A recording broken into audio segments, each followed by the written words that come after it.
Hey everybody, welcome back to the podcast. Today we're sitting down with a returning guest, the one and the only Brandon Andress, who wrote a brand new book. Well, it's not new now. It was new when we had first scheduled the episode, but it's called And So by Fire. It's a follow-up to his other amazing book. What was the name of the other book? Yeah, what can't be hidden. Well, Can't Be Hidden. That's right. Which he was on to talk to us about the first time he was on the show. So anyway, Brandon, welcome back to the show. So good to have you back. Okay. Good to be here for sure. Yeah, we've been trying to make this work. We've been talking before we hit record. It's been like, how long has this book been out? That's a great question. Maybe August or September, I August or think. September. Yeah. So we've been trying to get this scheduled between my father passing away and my daughter being sick, and you have all your things going on, but we finally made it work. So thank you. Plus the fact that Choir has like a million books come out a month. So Yes. And I do their social media, so I can contest to the fact that there's a million books coming out every single month. right.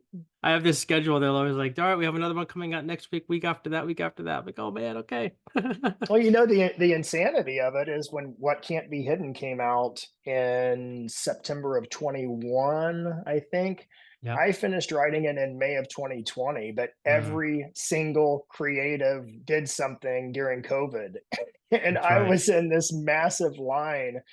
So it took quite a while for it to come out, but it gave me more time to think about the sequel, certainly. Yeah, for sure. So both of these books address some pretty, I would say, some pretty big topics, some pretty lofty topics that are very prevalent for, I think, our personal lives and obviously our world, our society, things like that. So without giving away like spoilers for the book, because like we said, it is a Right. fiction book, but we don't want to give away all the spoilers. But where does this story pick up?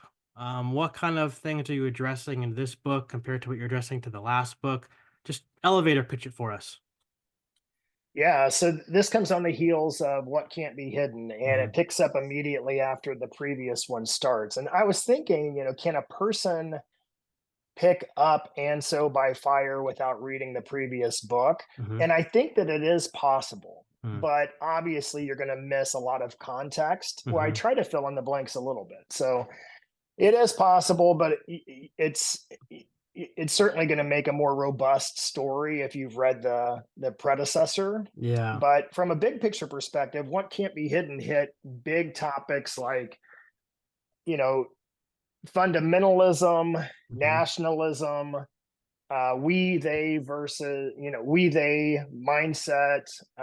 It asks questions about what is freedom and peace fundamentally. Yeah.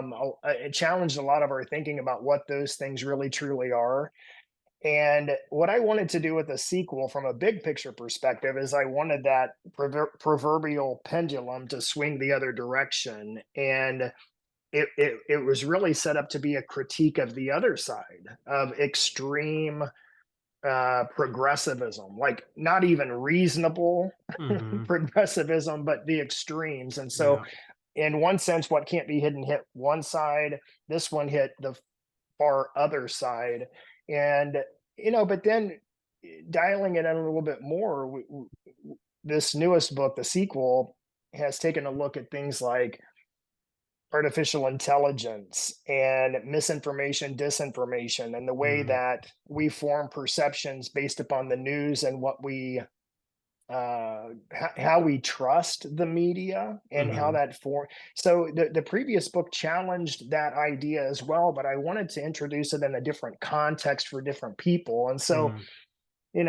I think everybody's going to be equally offended on every side of both of my novels, but Right. I think they're very thoughtful and they're not aggressive at all. And, this probably will come up later in our conversation, but fiction as um, fiction can be a very subversive tool to address things that people would normally, as soon as you bring it up in, say, a nonfiction manner, Yeah. they would easily dismiss it and say, I disagree with you. I'm not going to hear it. And whenever you clothe ideas and perspectives within flesh and blood and give it emotion and give people a chance to see what the inner workings of what came to that decision and what happened when that, what led to this, I think it gives people an opportunity to consider things that they normally would push off if they just read it Yeah.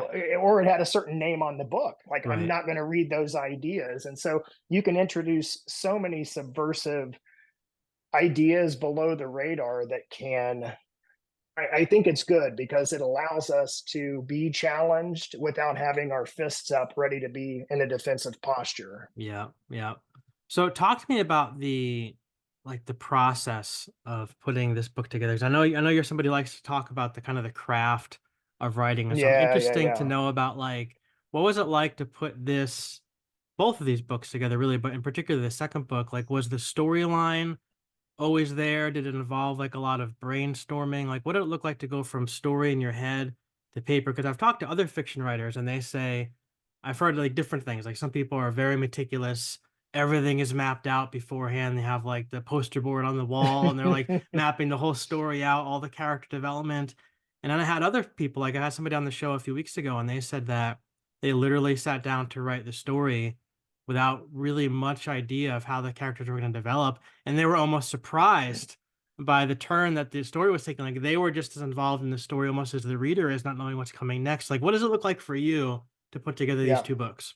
Well, I will say about the person that you just mentioned, the interesting thing that I found out from the development of two fiction books is Mhm. that you can't dishonor the autonomy of your characters. Mm, And that seems insane to say because yeah, you are literally the author who can dictate the terms of the story, the terms of the conversation and the narrative. And so, whenever I discovered in the first book that there were times that I wanted characters to do certain things and go a certain direction, and they told me they could not, interesting. Yeah, yeah, and I was like, I love man, that. this, yeah. And so I had to honor who they were and the trajectory that the path that they wanted to take. But yeah, to answer your question around development, the second book was really different than the first. And with the first one, I had a mountain of notes, I had everything charted out. It was kind of coming to me, and I knew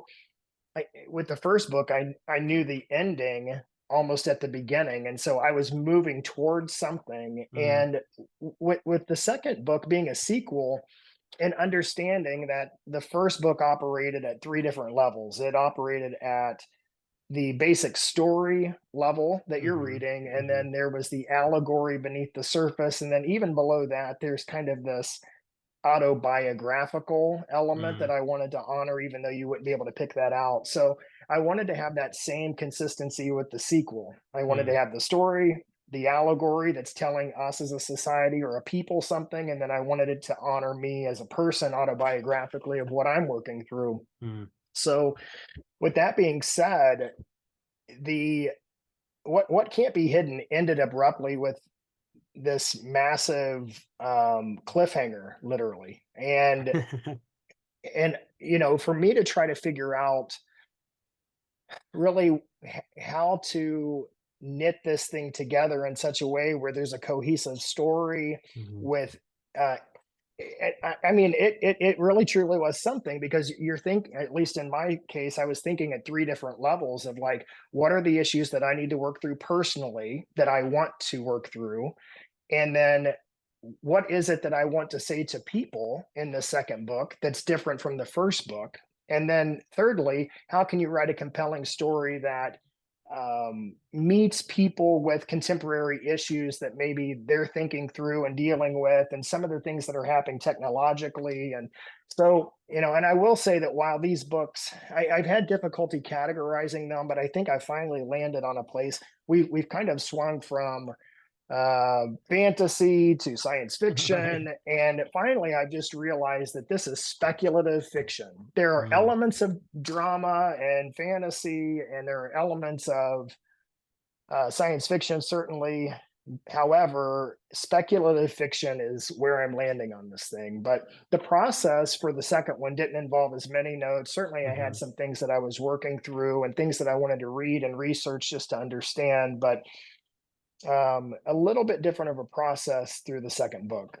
Yeah. Now, was it because I remember correct me if I'm wrong, but I believe I remember people were like asking for the second book, and I didn't feel like you were necessarily sold on writing the second book because I remember people were saying, "What happens there is this cliffhanger, like literal cliffhanger at the end. Like, what is this story about? What is going on? Like, people are like pushing for you to Right. answer the question. So, did you like, again, like, I know you said you had the ending in mind with the first book. Did Hmm. like, did you know, like, in your mind, did you have an answer to people's question? Like, oh, yes, this is what happened. Or did you No, feel no, like you had no. to flesh it all out in the story? Glenn, it was legitimately the previous book ending on a cliffhanger was the end of the That sentence. was the end. That Done. was it. Like it was a complete thought. I mean, I basically autobiographically I had taken and I've told people this before, like I'm working through some people go to therapy, I write a fiction book, because Right. there are things that I wanted to work through. Sure. And so I had spent all this time writing what can't be hidden and expressing all of these thoughts and ideas that I've had with me for I don't know how old I was at the time, 46, 47 when I was writing it. And it took me all the way up to the present. I Mm, had completed the thought, and in some way I had to be prescient and a bit forward thinking in the second book of like, who am I now and how do I see myself now and what things am I dealing with internally and how do I resolve some things. So it mm. was almost looking forward for me, but um I did not have an answer to anybody's question because there was not going to be a sequel. And Right. and I didn't force it either. Yeah. It's one of those things where I thought, yeah, I mean, I suppose that if there's something to say, then I will do it. And as I thought about it, I'm like, well, I haven't while I thought that I had completed the full thought, I realized I absolutely had not. There Yeah. was more to say Mm, allegorically that I wanted to say. yeah. Now, what I, about I will the, tell you, can I yeah, tell you this? yeah, please. Glenn, I didn't write these books for the sake of telling the story. I wrote them 99.9% as a vehicle to say something. Yeah. And, some people can sit down and just write a book, a story for the sake of telling a story. And I kind of walk away from that like, well, what are you trying to say? And if Yeah. people say nothing, then Yeah. hey, that's fine. That's a leisurely activity, but I do have many things I want to say through these two Yeah. books. Yeah. I think that's a really great thing because I had Rob Bell on the podcast a few weeks ago. And he was talking about his new book, Where'd You Park Your Spaceship, which is a science Right. fiction-ish Yes. kind of book. And I said to him, one of the things I said is somebody had asked me, like, what is this book about? And I said, there's about a lot of things, but one thing you can tell is that Rob Bell's like in his wheelhouse with this book, like having an absolute blast writing this. But that's the sense I get from your books is that like these stories come from a very personal place. Because like I've read fiction books. I've never been a big fan of fiction because a lot of the ones Yes. I've read are just it's just a story that's great. But these books I can tell like these Brandon is very invested in these stories because they're coming from a very deep, very real place. And so it's almost like you're not writing the book for me, you're writing the book for you. And it's giving you this great sense of joy to really process through all this different stuff. And you're almost just like inviting the reader in to kind of join you in the process, which is where I think the magic happens. It does. You're exactly right. And honestly, I've had people read it and only read it as the story. And to that extent, I hope that I've written a really compelling story. Sure, sure. There have been other people who I've surprisingly met with or talked to who've shown me the notebooks of notes that they've taken from reading these books. And it, Right. and, and it surprised me, disarmed me. I really did not expect it. But I guess it's like anything. You can probably go as deep as you want to, and Yeah. I don't think that these books are a mile wide and an inch deep. I think that they are deep, depending on how much you want to invest. Yeah, definitely. So when it comes to like the topics you address in the story, that's another thing I'm interested in. Is like you talk about like in the first book was really big on fundamentalism. Second book, you touch on like artificial intelligence, things like that. Like I've written a couple books and they're nonfiction books. And like in my mind, I'm like, okay, I know like chapter one's gonna address like hell, or chapter two is gonna address like the cross, whatever. Like I have like laid out in Yeah. my mind the topics I want to address. Did you in both of these books have the topics? Because you said they come from a personal place. things that you're wrestling with. So did you have like an idea of like, I want to address this, and this in this book, and then you kind of form the story around it? Or did the topics also kind of evolve as you were writing the book? I think it's both. I think it's both because there's certainly a larger sense, like a bigger 30,000 foot view where there's certain things that I want to tackle. I think both books are rooted in I mean, if somebody said distill these books down into one sentence of what you're trying to say, Hmm.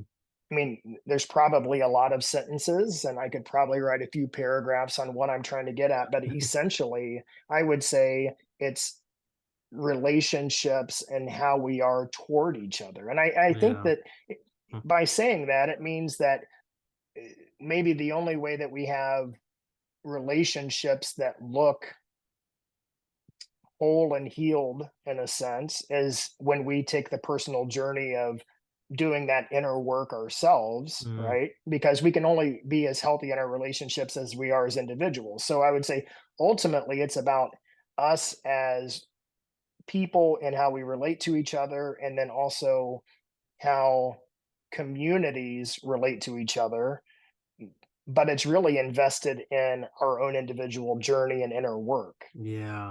I would say in many Mm. ways, if people Mm. if people said, give us an idea, if there's a person that we could point to who does nonfiction work that it most closely resembles, I would say these are fiction books that resemble Richard Rohr. Mm.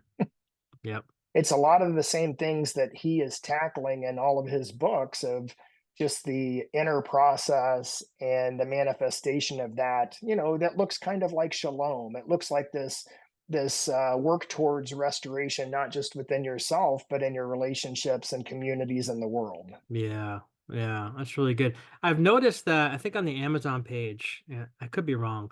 I think it says that this book is like a meta narrative, meta fiction. Hmm. What is Hmm. that? What does that phrase mean? Because I'm new to that phrase. I've heard it a couple times in relation to a couple other books. I think one other one by Choir is out with that same kind of Hmm. tag. But what does that? What does that mean?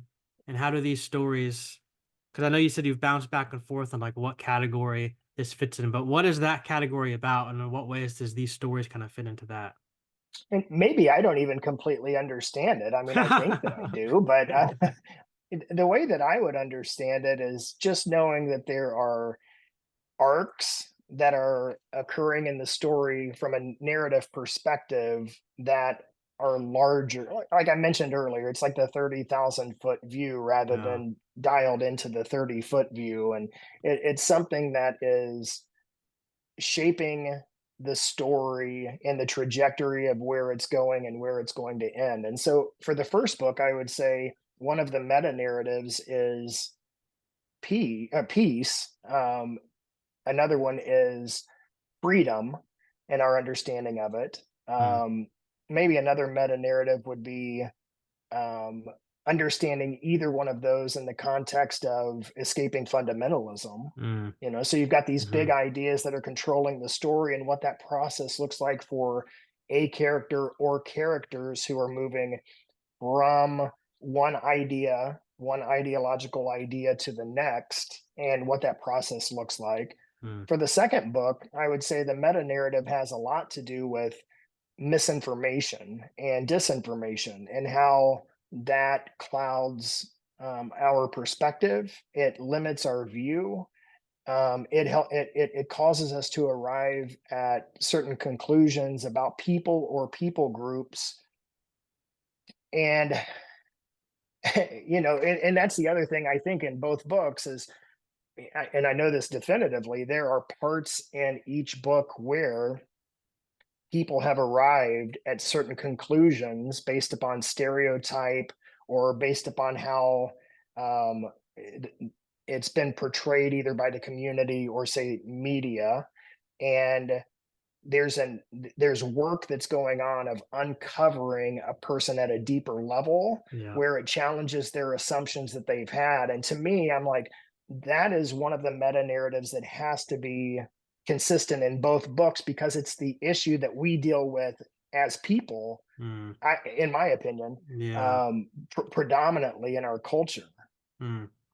It seems like, I mean, I would think that like then most fiction I think would fall into that category, I would think, because I mean I can think of all the fiction books I've read, which is not like a lot, but like I can think of there is that storyline where the character is moving from one narrative to the next usually, and that's usually what Hmm. kind of hooks you into the story, is that this person is evolving, this person is changing, this person's kind of coming to grips with something in their life or in their society. So I would think I guess a lot of fiction could use that tagline, even Yeah, though I've never I heard it would. before.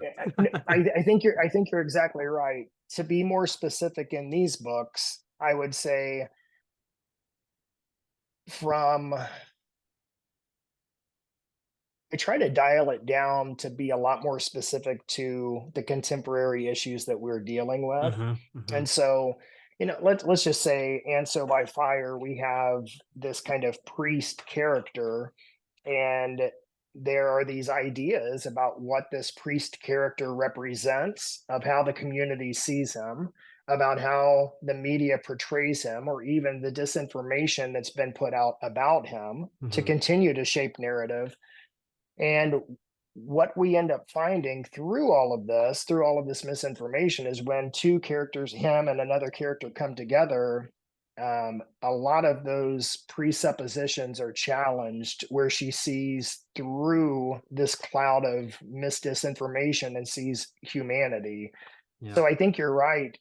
In every story, there are awakenings that are happening of characters. I think in these books, I'm trying to be a lot more specific into the specific contemporary um, caricatures, maybe, if that's a good sure. word, contemporary caricatures that we've created, and trying to get below that. I guess the other thing is just trying to get people to not so easily dismiss these caricatures, but understand the humanity that is behind it. That's right.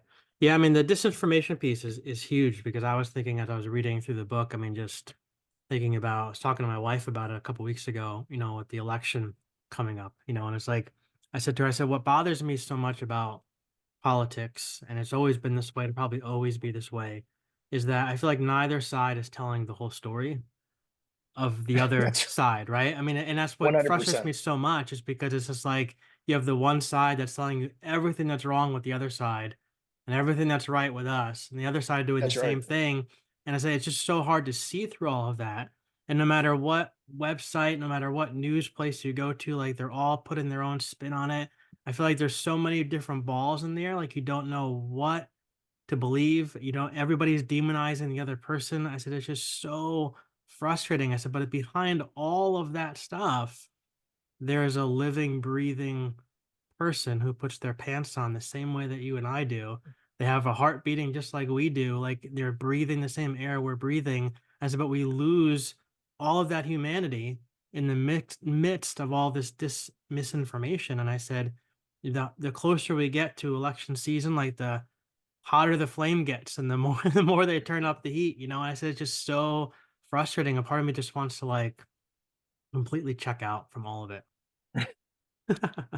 Yeah, I mean, that's the part of it. I would say that, because I get a lot of maybe criticism from both extremes. Mhm, And one thing I would say is, I don't necessarily think that we have to check out of the process. I think that there's, still, if there are certain things that we are working toward, that honors people, that works for the integrity of people and the restoration of people, I think we have to do our due diligence in every way that we can to mhm. pursue those avenues. So I don't think checking out from the system is something that I would, or that I'm even trying to say in the books at all. But And I I'm not think, saying that's the right thing to do. I'm just saying that no, of sometimes I course not. feel that way inside. I'm like, oh That's God, I right. just want to That's turn it right. all off.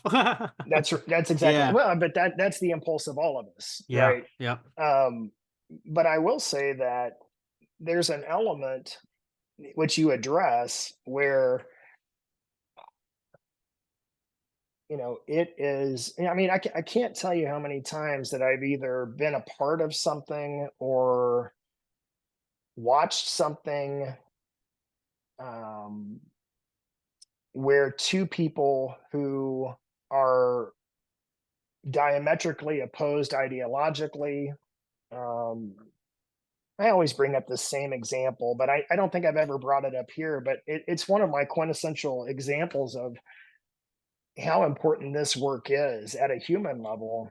Um, Remember Morgan Spurlock, who did the Super Size Me Mm. documentary? Yeah. Yep. He ate McDonald's for 30 days. Yep. Yeah. So he did a television show based on the 30 days, and he took people who were up on completely different ends of the ideological spectrum and put them together for 30 days, Mm. living with each other, in the context of one of the people's homes. And in this one episode, he had somebody who I think was at the time like a minute man who would walk. I mean, this is perfect for today. He was very prescient in what he was doing, but he had a minute man who was watching the border and who spends all of his volunteer time chasing down people, arresting people, whatever. On the flip side, there was a family of illegals who were in our country living, and Spurlock took the man and had him live with that family for 30 days. Mm. And as you can expect at the beginning, there was heated arguments, there was visceral emotion, there was a lot of tears and arguing and screaming and yelling. But guess what? As they continue to live together, and as you see beneath the skin of a person, and you start understanding their emotions and their lived Mm. experience, and Yep. you're sharing meals together, there's something that changes where you don't see a person for the label that they wear or Yep. the cause or the stereotype. And by the end of it, not to say that I'm not making any political statement here, I'm just Sure. saying the scales proverbial fall from the eyes. Hearts really do change whenever you Yep. discover the humanity of a person, and by the end of it, there were tears, but they weren't tears of hating each other or arguing about positions. It was that they finally broke through that to see each other. Yeah. And to me, Mm. that's what these books Mm. are about. Yep. Is me trying to take that extra step of helping people walk to that place of meeting people where we see beneath the veneer Yep. and see them Yep. humanly. Is that Yeah. a word? Yeah. Humanly. I like it. It is now. But you talked earlier about how, like, this is a good segue into that, back into that, how fiction can be really prophetic in a way, and that it can Mm, speak mm, into the situations of our day, but kind of from the back door, so to speak. And you said before, like, mm, how your writing, the things you're addressing is very Richard Rorish in the sense of, the teachings, so to speak, that are coming through the story. Like, in what ways do you think maybe you could talk a little bit more about how, like, fiction has that power to be a prophetic voice, maybe even more so than just someone who's coming right out and just saying what they want to say. Like a Richard Rohr is going to write a book, it's going to sell millions of copies because he's mm. stating these really amazing things, and that's why even like Rob Bell's previous books, like, he writes a book and he states these things, but then you write this fiction book that you could probably like your books, you could write other book. You could write nonfiction books addressing all these different things and it'll probably sell a lot of Sure, copies. sure. But in what ways does the power of fiction kind of have a maybe even a bigger prophetic voice and kind of bringing these truths to the surface? Maybe that goes for all of art, Yeah. not even just writing, but maybe No, even all of that's art. Yeah. spot on. I'll say it this way, the modern caricature of a prophet Mhm. is, and I've been on the street corners and I've been through college campuses Yep. and I've seen the megaphones and I've seen the placards and the billboards, and I think that most people, especially nowadays, associate anything prophetic to having to be loud and boisterous. It has Mhm. to be in your face and Yep. damning and um, judgmental. I think that that's probably not. I mean, if we're going to recover a word, maybe this is a word worth recovering. Is prophetic. certainly isn't it. I mean, I suppose that in some sense it could be that. It could be walking through the streets naked to get people's attention, Right. if you have a message, and I think that's been done before. Hmm. Um, but I think in another sense, it's not a prognostication of the future and trying to foretell events, but how can art be used in a way that challenges assumptions, that challenges the inertia Hmm. of where we're going. And honestly, and so by fire, the latest book, I bring up this one idea with different characters several times about inertia. Yeah. It's like with inertia, you have something that feels like that has a movement to it that Mm. we cannot control. And many times it feels like we're being taken to a place where whether we agree with it or not, it feels like it's moving in a direction, Yeah. right? Yep. So I think prophetically, what that means is that whenever people can use artistic means or creative means to slow down the inertia or even break the momentum of the inertia, to Yeah. me, that is life giving work. That's Yeah. meaningful work. So I think in some sense with my books, that's what I'm trying to do. I feel the tug and the violent pull of in different directions, Yeah. the inertia of that, the extreme groups. And I feel like that sometimes, at least this is the way that it feels, that we have to choose. Mhm. It's like, there's movement this direction and this direction. So you have to choose which train you're going to get on. And I just think we need more voices that say it's a false dichotomy. It's Yeah. not a real choice. It's an In illusion. fact, Yeah. it's an illusion, Yeah. and that's the point of art. I think art is disruptive, and it can certainly be disruptive in a negative sense, where Yeah. it's tearing down, and maybe at the right times that's important. Yeah. But at the same time, I really feel like that, especially with my books, they're disruptors, but it's disruptors of trajectory. It's disruptors of inertia, and it's challenging people to get off of the train. Yeah. Yeah. Not pick a train, but get off the trains. But I think that's a huge thing because I mean I've been talking a lot about on the podcast with people about that idea of oneness and that everything is Hmm. interconnected. And I think that that's a beautiful truth that I think comes through in a lot of ways in your stories.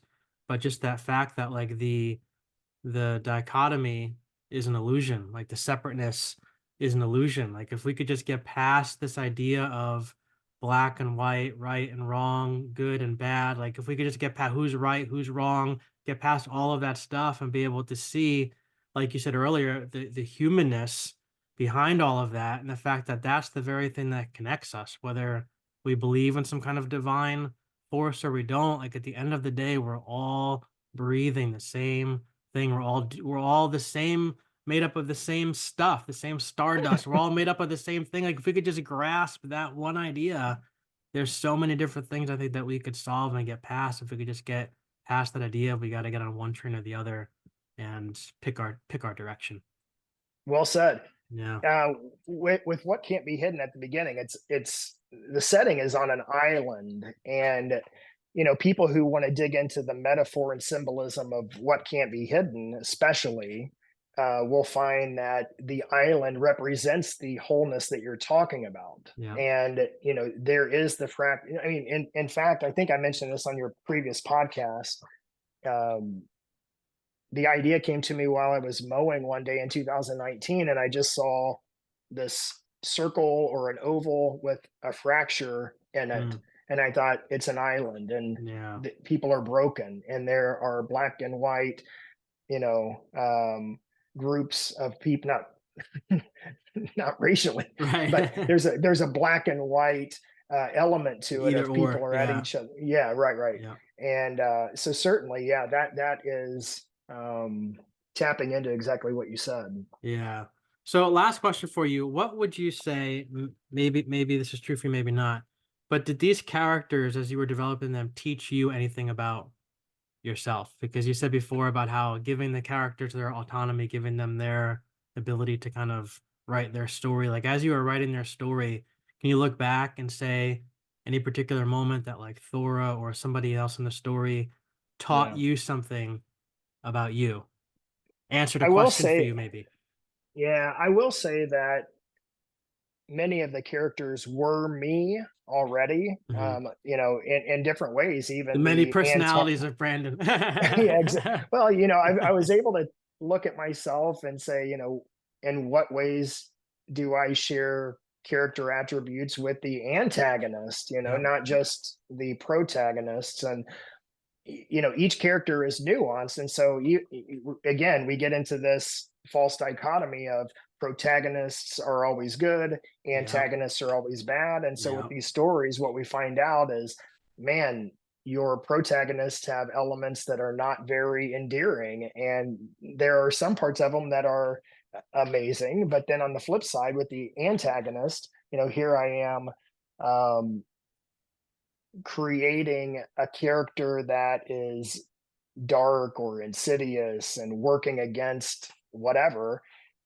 but I'm seeing elements of myself Yeah. in that. Yeah. Yeah. But to answer your question, what did I learn? I think that there was a real sadness in the second book, and so by fire, because as it's dealing with misinformation and disinformation, I grieved with one character, and probably the main.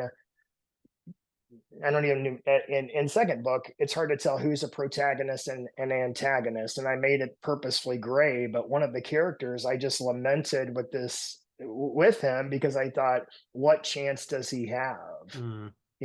He's one of the characters that's being carried by the inertia of the island, carried by um, the narratives that are being created, and trying to see through it, of figuring out Hmm. for himself, like, you know, is my own sister for me or against me? Yep. You know, and Yep. I think that it taught me that I've got to be really careful. I have to be really careful about, especially now. And I think that if people, I mean, I think maybe this is way too bold, maybe making too big of an assumption, but I think that we can hopefully all agree that there is disinformation and misinformation across the ideological spectrum that goes on every day. And we cannot be so reactionary to, I mean, even if you swear up and down, I mean, left and right.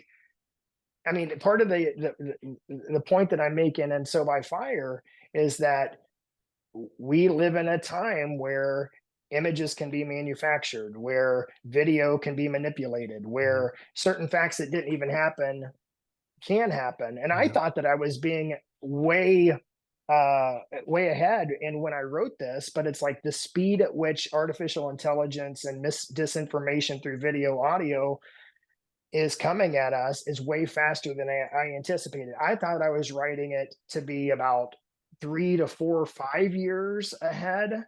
In Yep. fact, I was probably about 12 months to 18 months ahead. Yep. So now it's super relevant right now, what I'm saying, but I was Yep. hoping that I had a little more time. Yeah. Yeah, I mean, a big thing just happened with the Taylor Swift video that came out that was Absolutely. like an AI thing. And everybody thought Yep. it was real and it got millions and millions of shares on X or Twitter or whatever. And then, Yep. now there's like a big lawsuit. But I think it's forcing people to really think about like, what are the laws going to be about this kind of stuff? How are we going to deal with these kind of things once they start to surface? Because it's only a matter of time before it starts in schools and things like that. We can have kids can make videos to do whatever they want and have their That's friends right. doing whatever they want in the video, and it's not even true. Yeah. I think that I think that there are certain things that we are probably waiting for to happen at the macro level. I would say at Yeah. an individual level, the thing that we can do is suspend judgment. Like I'm going to tell you one that is just now we're getting somewhere. Jeez, this is going way too far. Um, this is one that I cannot believe that I still don't even know where I land on it. This is the example of the problem that we have. So you've seen, maybe the audience has seen all of these videos of Britney Spears dancing Yeah. crazily, right? Yeah. With knives or Yeah. whatever. And she looks sweaty and whatever. I mean, I could say other things, but it looks manic. Yeah. And I saw a video that came out 2 months ago, and someone took one of those videos where she's dancing and the knife flashes above in front of her face. And for just one frame, and they paused it, it flashes another face Mm. like that. I mean, I don't even know what you call it. It's like an avatar that can go on top of it. And I was like, wait a second. Have any of these been real? Yeah. Is that Yeah. really her? Yeah. Is there some? I mean, all I'm saying, I'm not making any Sure. declaration here, but Sure. I'm Sure. like, this is the fundamental problem that we have, and why we have to be so careful to suspend judgment Yeah. on anyone, because you do not know what's real. That's right. You do not. There's no way that you know what's real. Yeah. Like, where do you get your information? Yeah. From your phone. Yeah. Like, hardly anyone watches television anymore. Right. I could make an argument about that too, but it's Yeah. like the things that are being put in front of our face based on an algorithm, based upon, um, I would say even algorithms that aren't even based on your personal preference, but Yep. on what people need to shape. There's the inertia. Yep. We've just got to be careful, Glenn. Yeah. That's the thing, and that's where I go with "And So by Fire" is that you have an entire community where their perception is being shaped by what they're consuming, Yep. That's really and great. the casualty is us. Right. Yeah. Yeah. I think as the technology advances, we have to be all the more careful, not just about as the technology advances, but also the ways that we get our information advances. Because 15, 20 years ago, we weren't getting our information on these phones, but now all of a sudden it all comes to there, and it's only a matter of time before 10, 15 years down the road, we have another device that's bringing in another stream of information in another way. And it's so important, like you said, to be conscious and aware of these different things and just keep that in mind, like we said earlier, about again the humanity behind it all, because we lose sight of that so easily as we pick our sides, pick our trains, and we go to what we think is our destination. Strange times, man. Very Yeah, strange times, but yeah, I think strange times, but I can't think of a better time to be on the forefront of the things that we're talking that's about. right. That's huge. I think that there is a great deep desire for people to seek something deeper rather than the surface.